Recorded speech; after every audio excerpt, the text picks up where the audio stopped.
السلام علیکم۔ Nalanda open university M اے Urdu part 1 کا پیپر 1 اکائی 5 کمپلیٹ ہو چکا ہے اسٹوڈنٹ۔ اب اکائی 6 شروع کرتی ہوں۔ شمالی ہند میں قدیم اردو نثر، ٹھیک ہے، یہ شروع ہوگا، جلدی جلدی اس کو کمپلیٹ کر دینا ہے، اس کے بعد ہم تیسرا پیپر بھی شروع کر دیا جائے گا تو بہتر رہے گا، کیونکہ ایگزام بھی قریب ہی ہوگا، شاید مئی جون میں ایگزام ہوتا ہے، تو تیاری تو جلدی ہی کرنی ہے نا، اور سمجھنا ہے بس آپ لوگوں کو کسی طرح کا ٹینشن نہیں لینا ہے، اس کو بالکل ہلکے میں لینا ہے، لیکن ہاں پڑھائی کو ہلکے میں نہیں لینا ہے، صرف پریشر نہیں ڈالنا ہے خود کو، ٹھیک ہے، بس اچھے سے پڑھنا ہے۔ اردو والے کو تو ہم یہی بتاتے ہیں کہ اچھے سے بس پڑھنی ہے، سمجھنی ہے، یہ اپنی مادری زبان ہے، اسے اگنور کرنا صحیح نہیں ہے۔ تو شروع کر رہے ہیں، وہی سبق کے خد و خال ہے، لیسن اسٹرکچر، اس کے بعد ہے مقصد، موضوع کا تعارف، کربل کتھا، سیدھا رستہ کربل کتھا کا نمونہ، سیدھا رستہ کا نمونہ، شاہ ظہور الحق، نوطرز مرثا، خلاصہ کلام، پھر سوالات برائے مشق، ٹھیک ہے۔ اب شروع کرتے ہیں، وہی مقصد ہے، پھر سے 6.0 مقصد سے شروع ہے۔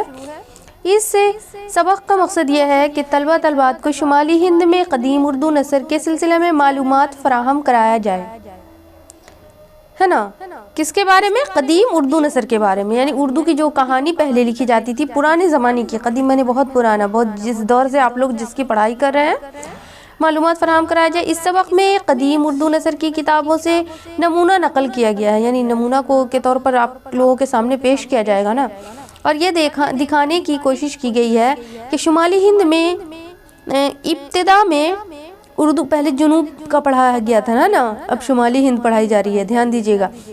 اردو کی شکل کیا رہی؟ اردو نثر کی کتابوں پر تبصرہ اور اس کی زبان پر محاکمہ بھی اس سبق میں پیش کیا گیا ہے نا، تاکہ طلبہ طالبات اردو کی ابتدائی شکل کے بارے میں واقفیت حاصل کر سکے، یعنی پوری طرح سے جانکاری حاصل کر سکے۔ اس کا جو پچھلا ویڈیو ہے اس کو میں ڈسکرپشن میں ضرور دے دوں گی، آپ لوگ اچھے سے دیکھ لیجئے گا تاکہ کوئی بھی اسکپ نہ ہو، کوئی بھی نہ چھوٹے، سمجھ میں اچھی طریقے سے آ جائے۔ کوئی پڑھانے والا ہوتا ہے نا تو سمجھ میں آسانی سے آتی ہے، ویسے خود سے انسان پڑھتا پڑھتا بالکل بور ہو جاتا ہے، سمجھ میں نہیں آتا ہے کہ اسے کس طرح سے پڑھیں۔ اس کو بہت ہی مزے سے پڑھیے، بہت اچھے سے پڑھیے، دل لگا کر پڑھیے۔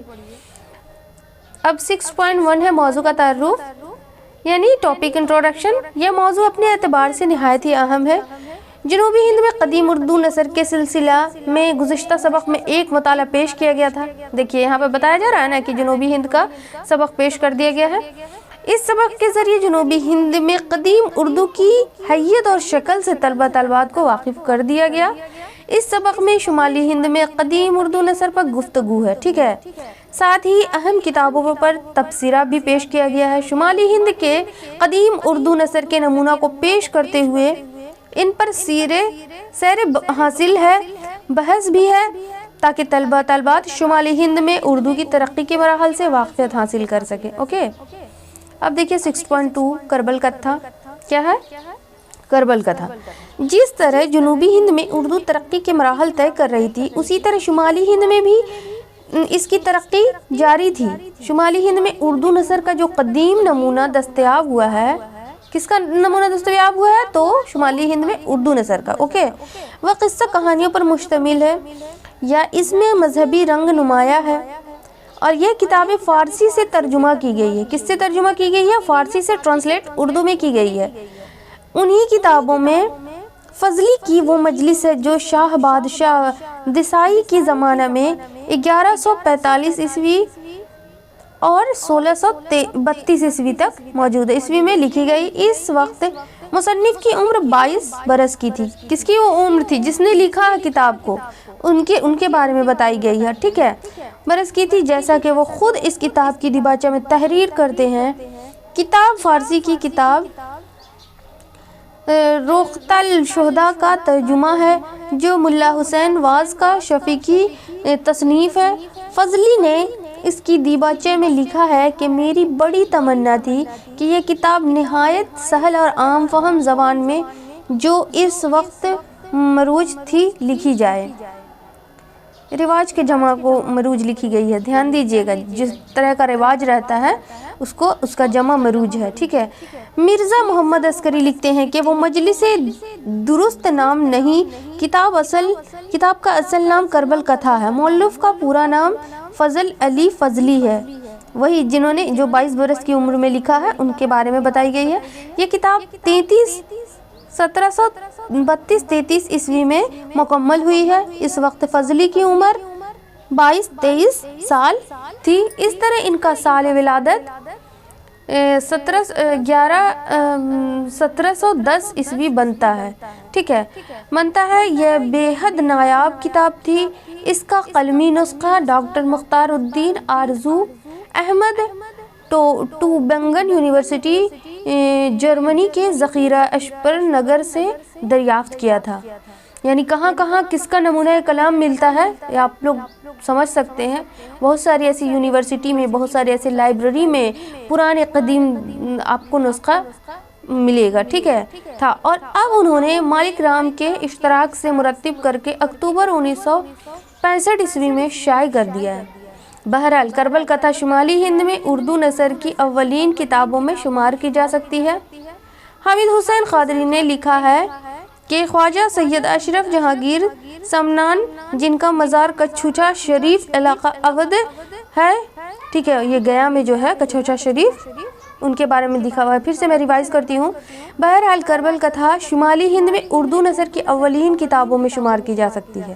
حامد حسین قادری نے لکھا ہے کہ خواجہ سید اشرف جہانگیر سمنان نے، جن کا مزار اشرف قادری سمنان، جن کا مزار کچھوچا شریف علاقہ اودھ میں ہے، نے اردو میں ایک رسالہ اخلاق و تصوف پر 708 ہجری 1308 عیسوی میں تصنیف کیا ہے، لیکن آج تک یہ رسالہ دستیاب نہیں ہوا ہے، یعنی آج تک نہیں مل سکا ہے، اس کے بارے میں ہوا نہ اس کا کوئی نسخہ کسی کتاب خانے میں موجود ہونے کی اطلاع ہے۔ اس صورت میں اس کا عدم اور وجود برابر ہے۔ البتہ بہار میں ایک رسالہ صراط مستقیم مورخ سید ہراستہ ملا ہے، جو حضرت عماد الدین قلندر پھلواری کی طرف منسوب ہے۔ کہا جاتا ہے کہ انہوں نے اسے 1081 ہجری میں، یعنی کربل کتھا کی تالیف 1145 ہجری سے 64 برس قبل لکھا تھا، ٹھیک ہے۔ اب آتے ہیں 6.3 میں سیدھا رستہ۔ ڈاکٹر اختر اورینوی اپنی کتاب بہار میں اردو زبان و ادب کا ارتقاء، یہ ہمارے ایریا کے، ہمارے علاقہ کے افسانہ نگار ہیں جن کا نام ڈاکٹر اختر اورینوی ہے، اورین کے ہیں، ٹھیک ہے۔ ادب کا ارتقاء میں سیدھا رستہ کے سلسلہ میں تحریر کیا ہے کہ دینیات کا ایک مختصر رسالہ ہے۔ یہ حضرت عماد الدین قلندر کی تصنیف ہے۔ جب تمنا عمادی مجیبی پھلواری کو رسالہ مذکور خانقاہ عمادیہ منگل تالاب پٹنہ سٹی کے کتب خانہ سے ملا تھا۔ رسالہ عذابتدار انتہا خط نسق میں لکھا ہوا ہے۔ رسالہ مابار پٹنہ ماہ مارہ 1926 عیسوی مرتبہ قاضی عبدالودود ہوگا، یہاں پہ نقطہ کی کمی ہو گئی ہے، الودود میں سیدھا رستہ کی پوری نقل اصل کے مطابق شائع ہو چکی ہے، ٹھیک ہے۔ 6.4 کربل کتھا کا نمونہ۔ اب کربل کتھا کا نمونہ یہاں پر پیش کیا گیا ہے۔